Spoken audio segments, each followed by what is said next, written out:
Walk me through again what happened this afternoon. I knew something was wrong when a little pretty white girl ran to a black man's arms. Dead giveaway. Dead giveaway. Dead giveaway was 1 year ago that Charles Ramsey just got thrust into the American consciousness with his amazing Man on the Street interview after his heroic deed when he rescued the girls who were trapped. They were kidnapped and held in a home on his block. And then that song, Dead Giveaway, really made him a household name. Charles Ramsey joins us now. His brand new book, by the way, is called Dead Giveaway, The Rescue, Hamburgers, White Folks, and Instant Celebrity. What you saw on TV doesn't begin to tell the story. Charles Ramsey, listen, we're going to play some of the audio of your interview and also of that thrilling 911 call that happened from Amanda Berry. But I want to ask you first off, 1 year later, looking back on it, what has this year been like for you?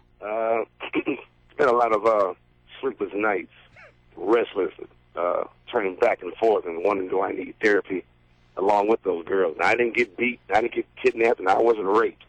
But the thought of Ariel Castro holding those girls next door to me for a year, and the thought of Ariel Castro having conversations with me about any and everything, under the sun, and was so cool and nonchalant, it just makes me think that I need to reevaluate myself as trying to judge people, because I'm a bad judge of character, obviously. Well, wow. I mean, I can understand how that might, that you talked to this guy, that you knew this guy, you had barbecues with this guy, and you never ever sensed that there was something really evil about this man. Man, listen, last 2 years ago, well, last year rather, year before last, when I first moved there, we ran out of fireworks. So I didn't know what to do. I just moved to that neighborhood. Well, the neighborhood people knew what to do. They went to Ariel with $100, knocked on his door. Ariel told him to wait. He came back with artillery, let alone fireworks. And from that day on, I figured he was the best dude on the earth, not because he sold us fireworks. It's because that while we were lighting the fireworks off, people who had little children and wanted to just watch and, get drunk or whatever, Ariel would volunteer to watch their kids. Wow. So they would send their kids over there on the porch while he watching them blow up the fireworks. You can't look at a guy with some type of a raised eyebrow that volunteers to watch kids and a school bus driver. You know what I mean? Yeah, no, that is chilling, Charles Ramsey. Do you think this guy's on the up and up? No, and listen, I want to play, because everyone remembers this amazing moment when Amanda Berry called 911. Help me, I'm Amanda Berry. You need police, fire, or ambulance? I need police. Okay, and what's going on there? I've been kidnapped, and I've been missing for 10 years, and I'm here. I'm free now. Charles Ramsey, you're being really hard on yourself for living on the same street as this man, but you're, along with all your other neighbors, you didn't know, but here's the good side. You were part of this woman's salvation. Yeah, she wasn't going to stay in that house if I had something to do with it, obviously, because I asked her 2 questions. I say, now listen, are you serious? She says, yeah. I say, now listen, I got one more question. I go, you're not trying to involve me in the kidnapping. She goes, I don't have time for that. Just get me out of the house. Okay. Yeah, and then of course the Man on the Street interview happened, and your instantaneous, spontaneous reaction and description of that, it really just it warmed everybody's hearts. We talked about it here. We played it endlessly. What was that like for you to sort of become thrust into the middle of this? It's like a hamster on that's hooked up to jumper cables. And you know how the hamsters on that that wheel that goes around. That's not going to end well for the hamster, though. Picture me. I'm the hamster with the 12-volt battery hooked up to my buttocks, if you will, and I'm just running, and I mean the wheel just fell off, and I'm still running though, and I'm just picking up all kind of dust and whatnot. I'm not moving though. I'm still in the same place, but I'm doing 1,000 miles an hour. Well, there's a visual image that'll be with me the rest of the day.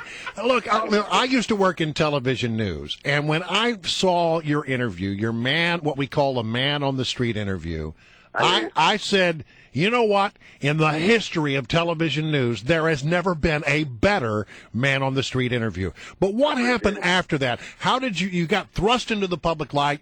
Everybody was asking for you. Everybody was wanting a piece of you. How did you survive all that? Being humble, and I was friends with, still am, with Bone Thugs and Harmony. So what I did was I related to them when they came back to Cleveland and were famous. See, when they left, they were a nobody. Then they went to California. They got a record deal. They made a music video, and now they were worldwide known. So I put myself in that type of situation. Like, okay, well, you're known all over the place, so just act humble and according, and you'll be all right. So Charles Ramsey is our guest, and by the way, his new book is called Dead Giveaway, The Rescue, Hamburgers, White Folks, and Instant Celebrity. What you saw on TV doesn't begin to tell the story. I was talking about this at a local bar here in Washington, D.C., and all I said was Dead Giveaway, and the bartender immediately knew that I was talking about you. And you know what? He asked one question of me, and it's a question I got to ask for you. This is a moment in that interview. I want to play it real fast for you. I heard screaming. I meet my McDonald's. I come outside. I see this girl going nuts trying to get out of her house. And there was a report right afterwards that McDonald's offered you some sort of burgers for life thing or something. And this is the first thing that came to mind of this bartender. Does he really get free McDonald's? Do you, Charles Ramsey? Hell no. Listen, let me tell you what they did. I'm not knocking McDonald's, but I kind of am because you lied to on national television. See, you said, congratulations, Charles. Hamburgers for Life will be in contact. This is what they did. They gave me $2,000 in gift cards. They gave me $2,000 in cash. I took the $2,000 in cash and gave it to every homeless person that I could possibly find. I took the $2,000 in gift cards and gave those to every kid I could possibly find. That's what I did to McDonald's. See, the way I was thinking, the reason why I gave out everything is, well, if I have it for life, that means wherever I go on this planet, if they got a McDonald's, whoever I'm with, we're good. At least we don't have to worry about that meal. I can pay for that. Well, that ain't the case. So now I eat Burger King and Rallies more. All right. I'll show him. Fair enough. So what do you do? No. So what do you do now? Yeah. That's a great question. How do you spend your days now? Looking for pedophiles all day, 24 hours a day. Looking for anybody that looks like they're doing something wrong to a woman or a kid. That's what I do. This has changed become your life? mission now. That's right, the crusade. And how's that gone? I haven't caught anybody, nor have I made the news, so obviously it's going good. All right. Well, listen, if anything happens and you want to report anything, please come on back here and let us know. Hey, man, I got a lot of plans on coming back to Washington, D.C. I enjoyed that place, and I just listened to your weather report before I came on, and, oh, boy, Mother Nature does not love Cleveland. Cleveland's a rough place to live. That's why they call it the mistake by the lake. Yeah, all right.